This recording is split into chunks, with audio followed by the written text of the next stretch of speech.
Hello, you are listening to Secret Art of Spacetime, a podcast about ideas, culture, and politics from an esoteric lens. My name is Andy, and I'll be your host. To support the show and receive bonus content, click the link in the show notes to subscribe. You can also support the show by leaving a 5-star review, by subscribing in your favorite podcast feed and on Substack, and by sharing the show with others who might be interested. Enjoy the show. Hello. Today I want to talk about consciousness and science. So let's begin with what's been called the hard problem of consciousness. This idea was put forward originally by the philosopher David Chalmers in the 90s to distinguish between the scientific problems of consciousness that he referred to as relatively easy compared to the hard problem of consciousness, which is a conceptual problem, a philosophical problem that can't even in principle be resolved through science. So calling the philosophical problem the hard problem is tongue-in-cheek. It's funny. I think it's funny. Neuroscience obviously isn't easy. But his point is that the hard problem can't, in principle, be resolved through science. So I'm going to read a little bit from a paper by Chalmers from 2007. It's from a chapter in the Blackwell Companion to Consciousness. It's called The Hard Problem of Consciousness. So he writes, there is not just one problem of consciousness. Consciousness is an ambiguous term referring to many different phenomena. Each of these phenomena needs to be explained, but some are easier to explain than others. At the start, it is useful to divide the associated problems of consciousness into hard and easy problems. The easy problems of consciousness are those that seem directly susceptible to the standard methods of cognitive science, whereby a phenomenon is explained in terms of computational or neural mechanisms. The hard problems are those that seem to resist those methods. The easy problems of consciousness include those of explaining the following phenomena: the ability to discriminate, categorize, and react to environmental stimuli, the integration of information by a cognitive system, the reportability of mental states, the ability of a system to access its own internal states, the focus of attention, the deliberate control of behavior, the difference between wakefulness and sleep. All of these phenomena are associated with the notion of consciousness. And then later, there is no real issue about whether these phenomena can be explained scientifically. All of them are straightforwardly vulnerable to explanation in terms of computational or neural mechanisms. If these phenomena were all there was to consciousness, then consciousness would not be a significant problem. Although we do not yet have anything close to complete explanation of these phenomena, we have a clear idea of how we might go about explaining them. This is why I call these problems the easy problems. The hard problem of consciousness is the problem of experience. When we think and perceive, there is a whir of information processing, but there is also a subjective aspect. As Nagel, in 1974, has put it, there is something it is like to be a conscious organism. This subjective aspect is experience. When we see, for example, we experience visual sensations, the felt quality of redness, the experience of dark and light, the quality of depth in a visual field. It is undeniable that some organisms are subjects of experience. But the question of how it is that these systems are subjects of experience is perplexing. Why is it that when our cognitive systems engage in visual and auditory information processing, we have a visual or auditory experience? The quality of deep blue, the sensation of middle sea. If any problem qualifies as the problem of consciousness, it is this one. In this central sense of consciousness, an organism is conscious if there is something it's like to be that organism. And a mental state is conscious if there is something it's like to be in that state. So his point is that no matter how far cognitive neuroscience progresses in understanding the brain and its relationship with behavior, it can't, in principle, explain why there is a conscious experience at all. Why are these aspects of the brain and behavior sometimes accompanied by experience? There's no way that matter or a material explanation could account for subjectivity, for experience, for consciousness, for the quality of what it's like to be a person or have any kind of experience at all. I think this problem is a problem because of the assumption of materialism. So most scientists these days assume a materialist metaphysics, right? There's an assumption that the world is made of matter, and that's the end of the story.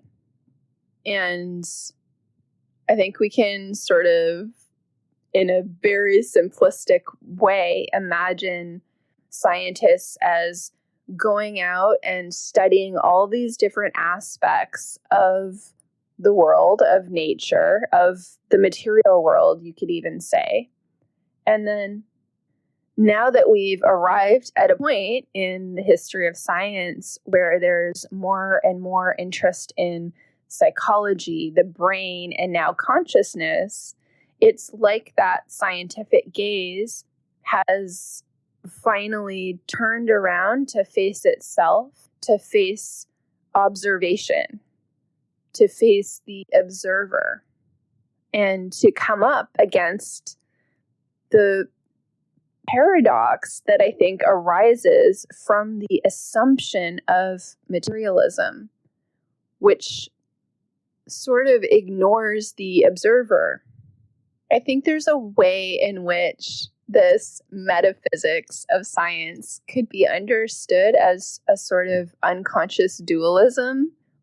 It's a denial of the perspective, the observer, the consciousness of the scientist, in order that the material world or nature can be studied from a presumed objective place. Because as soon as we acknowledge the observer, we have to acknowledge perspective and bias and subjectivity. And this muddies science in a way. It complicates science.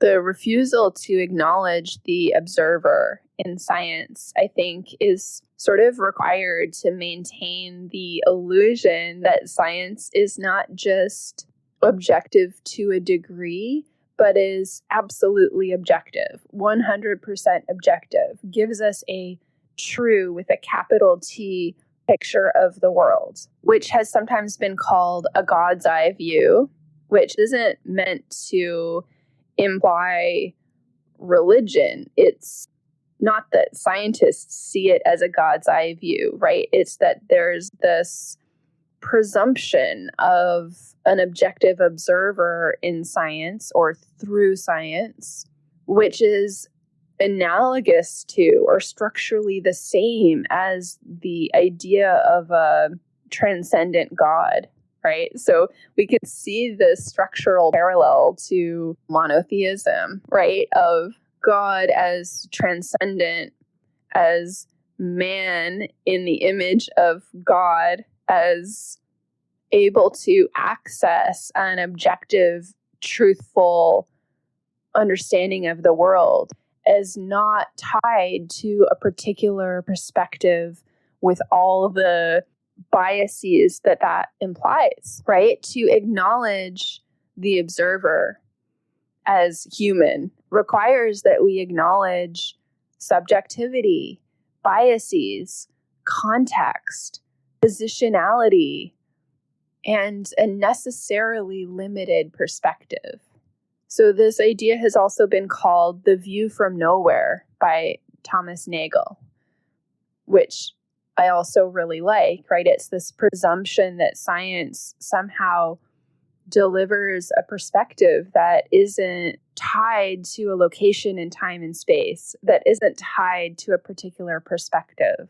And sometimes science is understood as intersubjective, which I like that a lot better because it doesn't deny perspective, but it acknowledges that a more objective perspective can be obtained through intersubjectivity, through the collaborative effort of many scientists working together from different perspectives, right? So there's something about working together from different perspectives that allows a more objective perspective, right? So this is kind of breaking down, again, another binary, right? The binary between the objective and the subjective, which in science and to some extent also in philosophy has been seen as an absolute binary, right? We can achieve 100% objectivity through science, through logic, through philosophy, perhaps. And that's distinctly different from subjectivity.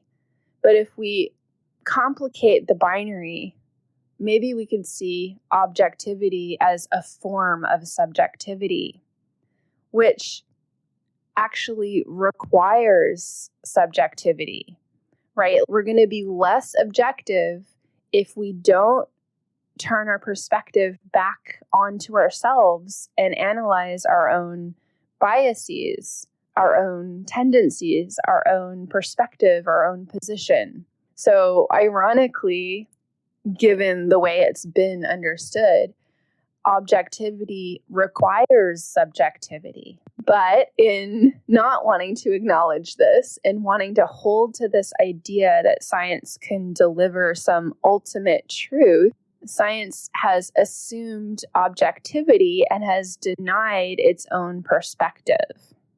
But now that science is starting to turn around and look at itself in the sense of studying consciousness, we're coming up against these paradoxes. In particular, the paradox, which has been called the hard problem, which I see it as sort of a paradox because it reveals the limits of the materialist assumption, right? I see materialism as unconsciously dualistic because it ignores the observer, which is a necessary aspect. Like, consciousness is literally the one thing that we can't deny. It's literally the one thing that we can be certain of. So, similar, but importantly different from Descartes', I think, therefore I am. I actually think it's I'm conscious, therefore existence. Any theory of reality, any science, any philosophy, I think, has to begin there. We have to have a role for consciousness in any theory because it's the one thing that we are 100% certain of. So any theory that denies that can't be true, right? So materialism can't be right. It doesn't make sense. There's no rule for consciousness within a materialist framework. We look out at the world and we see material things. but that's accompanied by an experience of what it's like to see those material things. So a purely materialist philosophy is denying the accompanying experience of observing matter. Now, a lot of people propose that emergence, the idea in complexity theory and chaos theory, that in a complex system, so nonlinear system with many variables, so for example, the brain or human society, then states can emerge from the interaction of the parts of the system that can't be explained merely by the parts. So when the system has properties that emerge that are not found in the parts of the system. But emergence can only explain the emergence of new material properties. We can't get consciousness arising from matter through emergence. So in terms of consciousness, I think that self-consciousness could be understood as an emergent property. So self-consciousness, the ability of an organism to recognize that it itself is conscious, I think that might be understood as emergence. And I've noticed that some people, or a lot of people, seem to confuse consciousness with self-consciousness. But they're two very different things. Self-consciousness is the recognition that we are conscious and could be seen as an abstraction of consciousness. It's the idea of consciousness. It's a conceptualization of being conscious, but it's not consciousness itself. And it is possible to be conscious, but not self-conscious. So, there are probably many beings or organisms that are conscious, that have experience, but aren't self-conscious, aren't reflecting on the fact that they are conscious, aren't conceiving of themselves as conscious agents, aren't caught up in stories about who they are, aren't trying to understand themselves through language and thought. So consciousness and self-consciousness are different things. Another reason dualism, I think, has been sort of unconscious or suppressed is because of all the known problems with dualism. So dualism, of course, is the idea that the mind and the body are two separate things.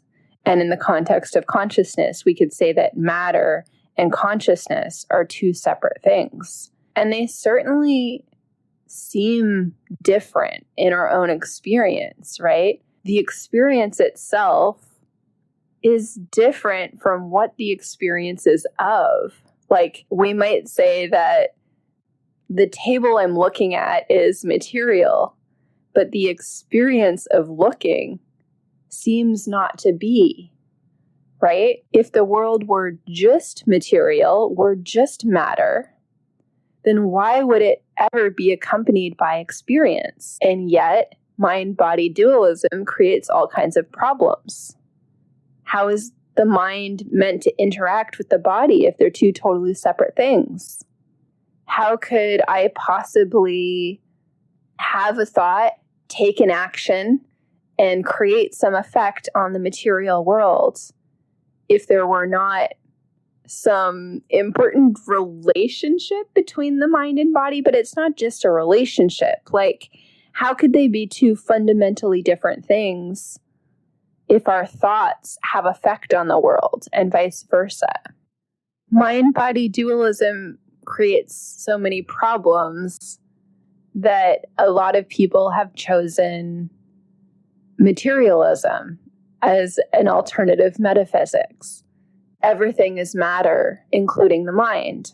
However, the hard problem brings back the problems of mind-body dualism in a slightly different way. Why should something material have an experience, have consciousness?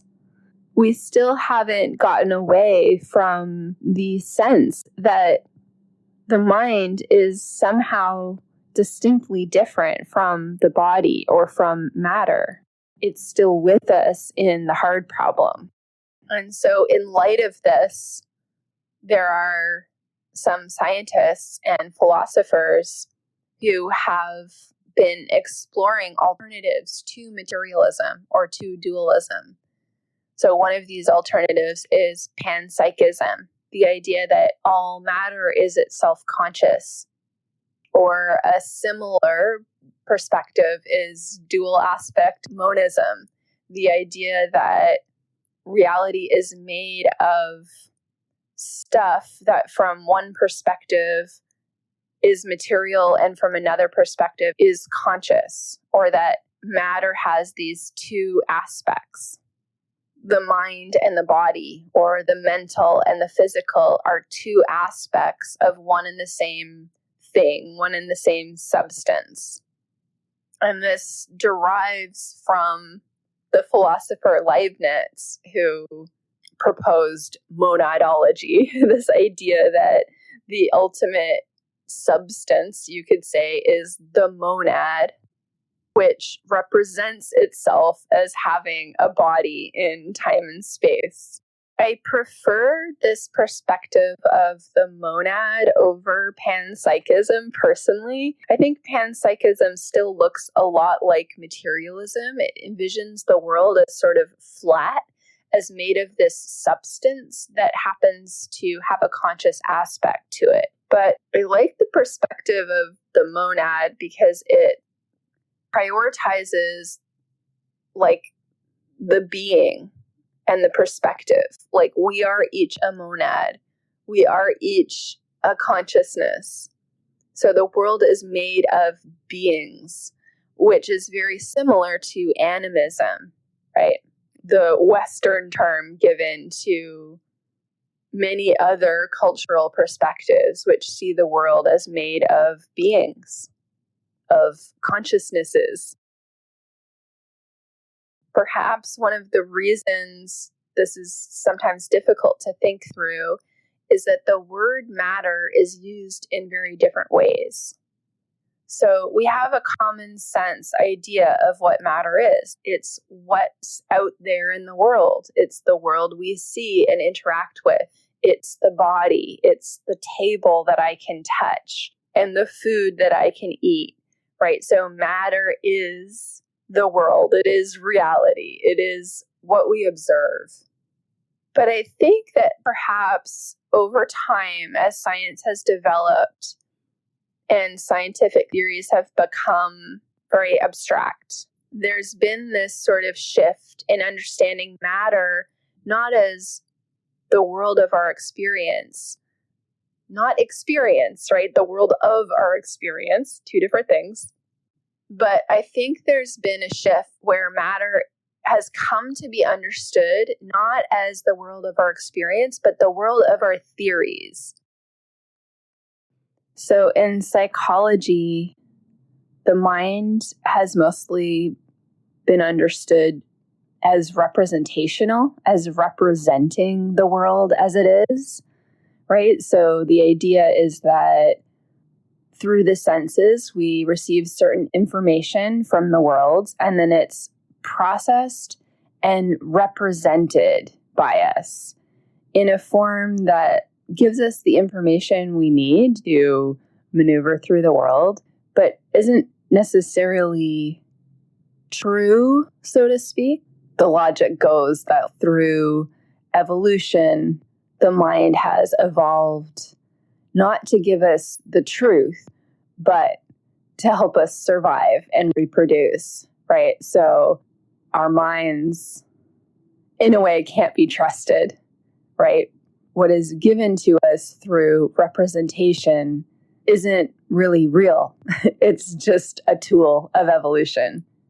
Now, there's a bit of a conundrum here in that seeing what's given to us through the mind as representation implies that there's an original that is being represented, that there is a world as it really is, reality as it is. But a lot of the time, that reality is itself an abstraction and a representation, especially in psychological theory. So if, for example, we say that red is a representation of a certain wavelength and presume that the wavelength is reality as it is, but actually the wavelength is also a representation. It's just a different kind of representation. It's a scientific representation. But science isn't getting us to the world as it really is. Science is different in degree, maybe you could say, from our ordinary perception, but not in kind. It's not getting us out of the world to reality as it is, at least not in this form. Maybe there's a way that through physics and math, we can garner some truth of the world out there, but this kind of theory doesn't do it because wavelength is just another concept. So see how this is Christian logic, but now in a non-spiritual form. This attempt to access the transcendent real world out there, which also, of course, harkens back to Plato and the separation between the world of ideal forms and the world in which we live, the world of appearances. What if the hard problem isn't revealing some truth about the world and about metaphysics, but is rather descriptive? What if it's describing the experience of this separation between the mind and the body? Or maybe a better way to put it is between our experience and our theories of experience. What has come to be the material world? Because I don't think we anymore see the material world as the stuff of our experience. Or we may, but I don't think it's seen that way in science. I think scientists think the world of our experience is an illusory world given to us psychologically that represents the actual, real material world. So Nietzsche, in Twilight of the Idols, writes about this changing way of understanding reality or the world of our experience. And I think it's relevant to this conversation. He writes, first proposition. The reasons people give for calling this world an illusion argue much more convincingly in favor of its reality. No other reality could ever be proven. Second proposition. The criteria that people think indicate the true being of things actually indicate non-being, nothing. People have based the true world on an opposition to the actual world. In fact, it is an illusory world to the extent that it is just a moral optical illusion. Third proposition. It would not make any sense to fabricate a world other than this one unless we had a powerful instinct for libeling, belittling, and casting suspicion on life. In that case, we would be using the phantasmagoria of an other, better life to avenge ourselves on life. Fourth proposition. To divide the world into a true half and an illusory one, whether in the manner of Christianity or in the manner of Kant, an underhanded Christian at the end of the day, is just a sign of decadence. It is a symptom of life in decline. The fact that artists have valued appearance more highly than reality is not an objection to this proposition, because appearance here means reality once again, only selected, strengthened, corrected. The tragic artist is not a pessimist. He says yes to the very things that are questionable and terrible. He is Dionysian. So I understand this as Nietzsche questioning this assumption that the world as we know it, as it is presented to us, which we know is an appearance, right? We know that it's biased, that it's from a perspective, that it's psychological. And this inclination to divide this world of appearance from some absolute truth, reality as it really is, right? He calls this tendency into question. And we could see how this acceptance of appearance, right? So Nietzsche's proposal of accepting that reality is an appearance, that it is, he would say, not represented, but presented. But we could see how a scientist who wants to maintain that science gets at the world as it really is, not the world of appearance, might resist this idea, right? Now, my position isn't exactly Nietzschean, but I think he had some really important points there. And he draws our attention to the Christian structure of this way of dividing the world into the really real, right? The transcendent, which once was seen in a religious light, but in the context of science is seen as the real world that science is getting at. But we can see how this Christian structure is still embedded within a lot of scientific thought, right? This division between the fallen material world of appearances and the transcendent, objective, truthful world, reality as it is.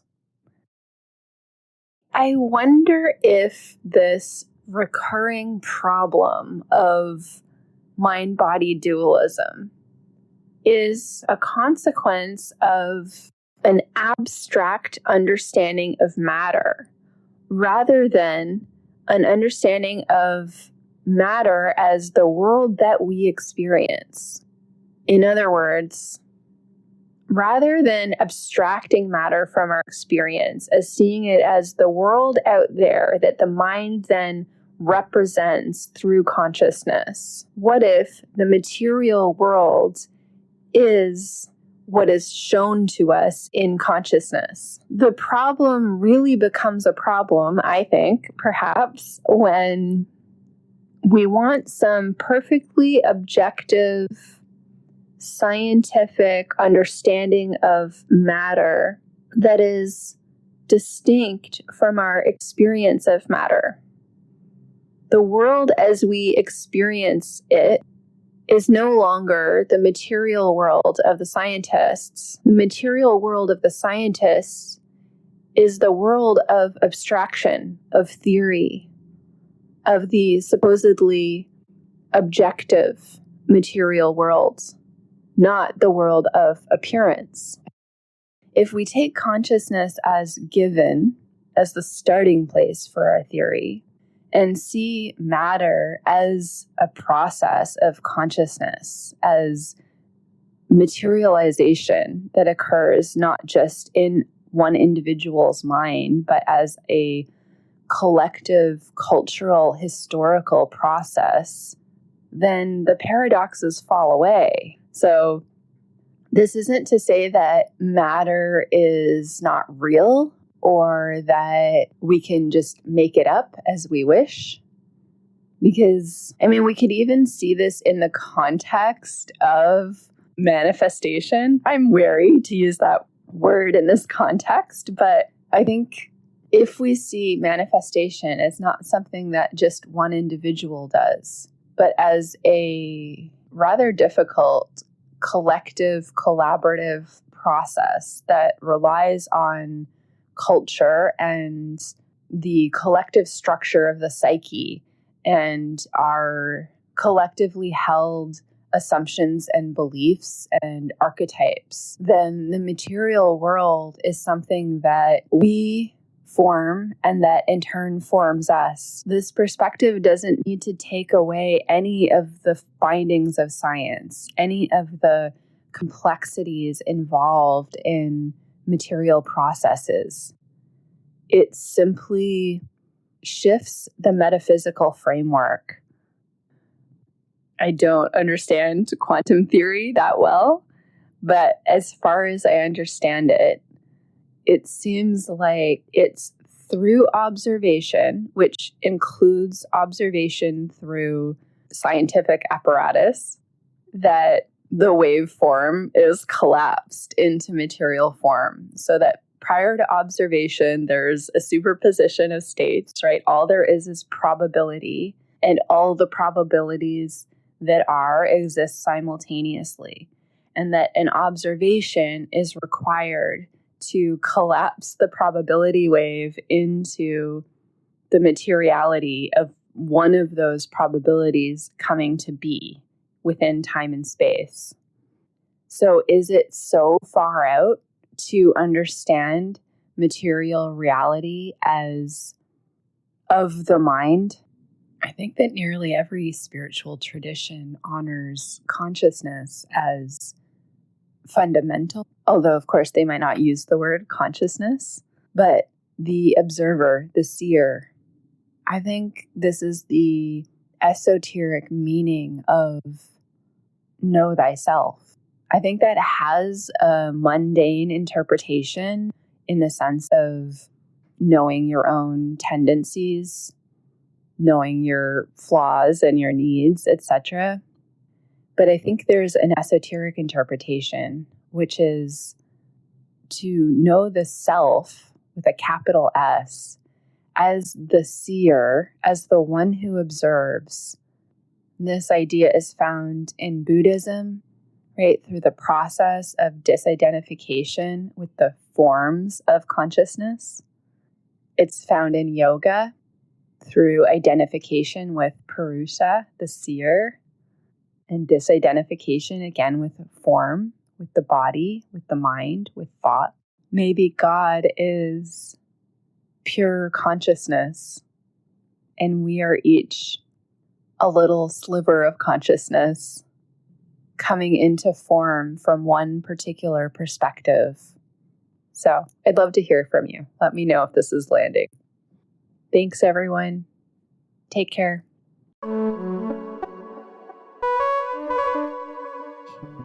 Thank you so much, everyone, for listening. For more content, for more information, go to Substack. The link is in the show notes. Until next time, take care.